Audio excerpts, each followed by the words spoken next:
Salve, rapaziada. O Fortaleza empata mais uma vez fora de casa, agora contra o Fluminense e mais uma vez com polêmica de arbitragem. Foi assim contra o Palmeiras, o jogo terminou 2-2 com polêmicas de arbitragem e agora contra o Fluminense, mais uma vez 2-2 com polêmicas de arbitragem. Mas primeiro vamos para a análise do jogo e também da tabela de classificação. Primeiro, o Fluminense começou bem melhor do que o Fortaleza na partida. Os primeiros 15, 20 minutos, eu acho que o Fortaleza aceitou muito o jogo do Fluminense. Ficou muito acuado no seu campo de defesa. E o Fluminense conseguiu se impor, conseguiu marcar pressão, conseguiu ter posse de bola e conseguiu abrir o placar no início do primeiro tempo, com a belíssima jogada de Keno pela esquerda. Ele rabisca aqui, ó, em cima de Emanuel Brito, em cima de Zé Wellison, passa por um, por dois, cruza para trás e Lima faz o primeiro gol do Fluminense, abrindo o placar. Até aí, o Fortaleza não fazia rigorosamente nada, inclusive não passava do meio campo. Vou até trazer aqui o mapa, o gráfico no caso, né, que indica ali a questão de volume de jogo. O Fortaleza não estava passando nem do meio campo sequer, até o gol do Fortaleza. E o gol do Fortaleza, basicamente, sai naquela famosa jogada de transição, que a transição do Fortaleza ela é mortal. Na primeira chegada do Fortaleza em transição, numa falha clamorosa de Martinelli no campo, no círculo central, ele perde a bola e o Fortaleza se aproveita. Você não pode vacilar contra o Fortaleza. Se você vacilar, a tromba vai chegar e vai chegar a galope. E foi o que aconteceu. Quando você vacilar contra o Fortaleza, que sempre joga com menos posse de bola e explorando o teu erro, se tu errar, o Fortaleza vai guardar. Por quê? Porque tem um Marinho que é muito rápido, habilidoso, que é técnico, beleza, que oscila pra caramba, tem jogo que ele vai muito bem, tem jogo que ele vai muito mal, mas você não pode deixar Marinho com muita liberdade. Tem um Moisés que é muito rápido, tem um Lucero que, além de saber fazer gol, é um cara que tem um bom papel da transição também. Foi ele, inclusive, que dá o passe pro gol de Moisés na jogada, e Martins foi muito importante também nessa condução defesa meio ataque. Ele solta para Lucero, que deu a pré-assistência, e aí Lucero dá assistência para Moisés e Moisés faz o 2 faz o gol de empate no caso. O 2-1 vem mais uma jogada de transição. Mas parênteses, depois desse gol do Fortaleza, pode perceber que o jogo ficou muito morno.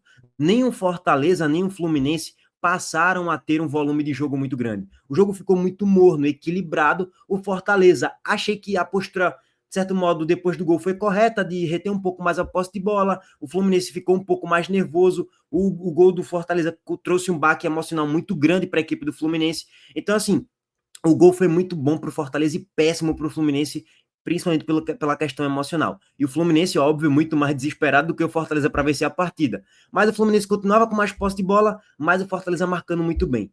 É tudo que o Fortaleza mais quer.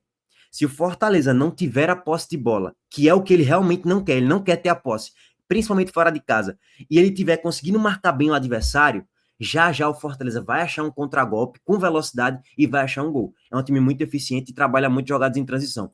E adivinha como é que sai o segundo gol? Da mesma forma, basicamente, o Fluminense errando, o Fortaleza roubando a bola, conectando uma transição rápida, e aí Marinho fica livre, leva muito solto dentro da grande área. Thiago Silva foi muito mal no lance, ele tropeça, pô. Tipo assim, e beleza, quem sou eu para falar de Thiago Silva? Mas nesse lance era para Thiago Silva dar o combate em Marinho. Ele recua, recua, recua, recua e tropeça. É inacreditável.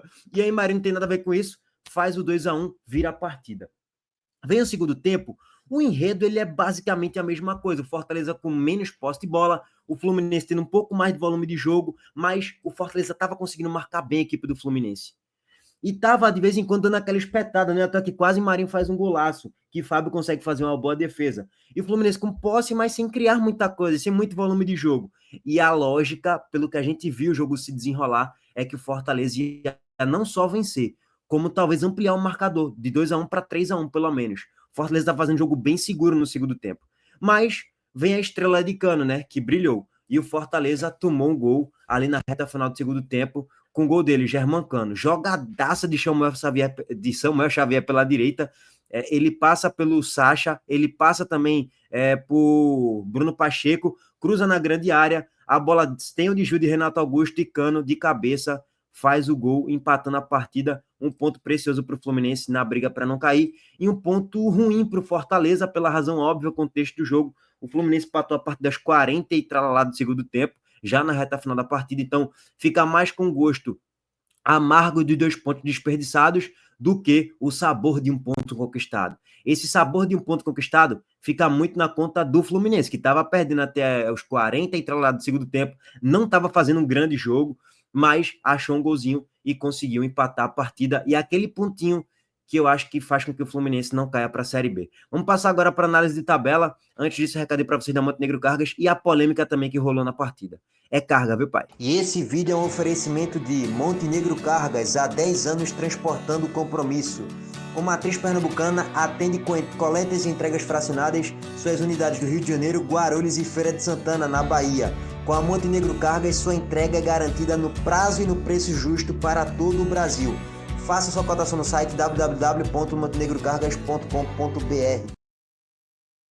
Bom, rapaziada, então aqui para vocês a tabela de classificação. O Botafogo empatou nessa rodada 0-0 contra o Atlético Mineiro, chegou a 69 pontos. Detalhe que a rodada 35 já começa hoje, o Botafogo pega o Vitória. E a gente trouxe uma análise rápida ontem. O Botafogo é um time que tem dificuldades de enfrentar times que só se retrancam. Então o Botafogo vai ter dificuldades hoje contra o Vitória. Mas se acha um gol rápido, tem tudo para golear.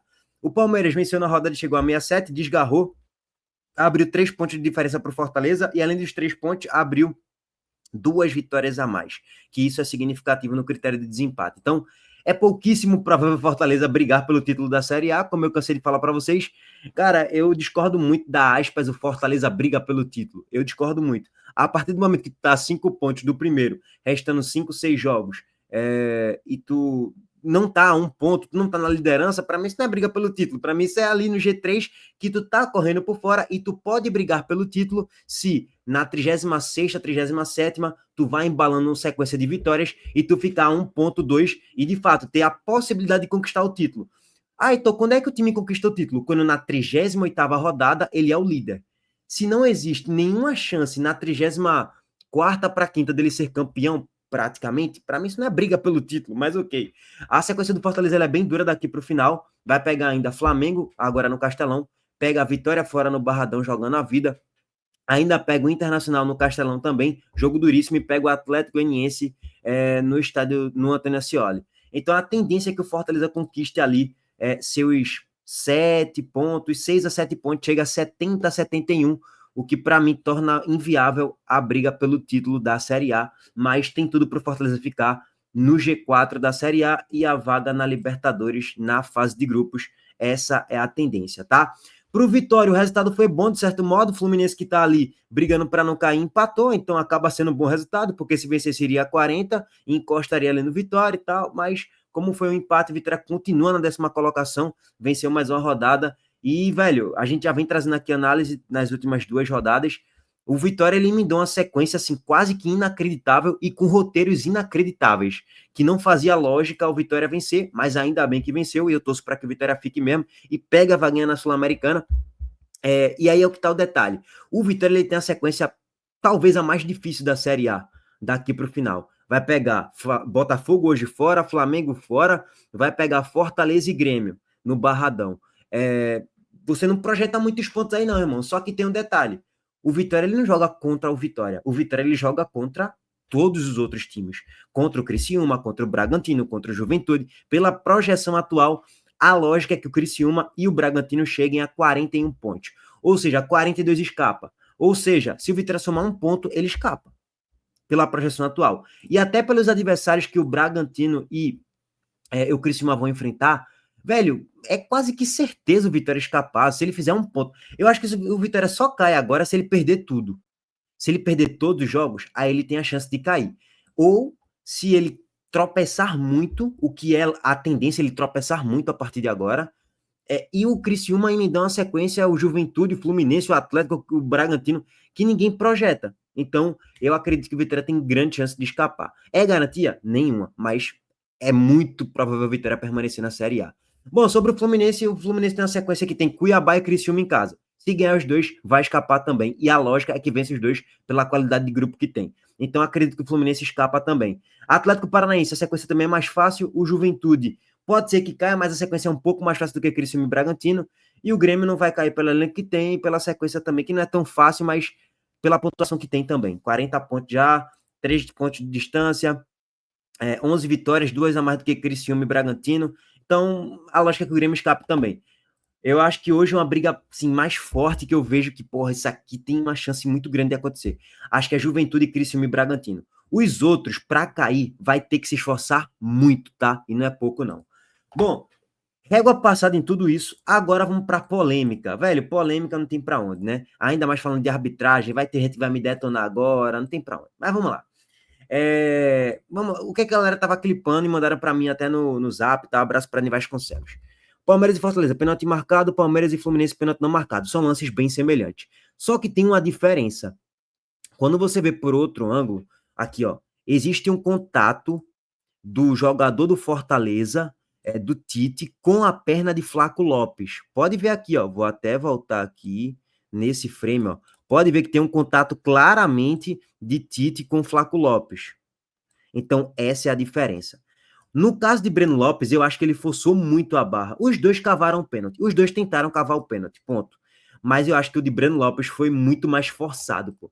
Sente o contato, aqui, ó, e já vai se atirando.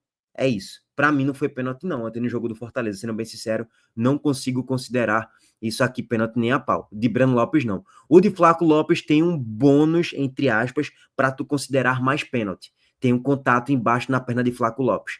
Isso pode ter sido fator fundamental. Aqui, ó, quando vem aqui, opa, ó aqui, ó, contato da panturrilha de Tite com o calcanhar de Flaco Lopes, que faz com que ele se desequilibre. No caso de Breno Lopes, existe um contato, sim, de Thiago Silva. Não seria um absurdo de outro planeta se esse pênalti fosse marcado de Thiago Silva em Breno Lopes, mas, cara, para mim o absurdo seria muito maior se ele marcasse do que se ele não marcasse. Para mim, o Breno Lopes forçou muito a barra nesse pênalti aí, que para mim não foi, tá? Bom, é isso. Abraço para todos vocês. Deixa o like aqui no vídeo, se inscreva no canal e ativem o sino das notificações. Tamo junto. Valeu, gente.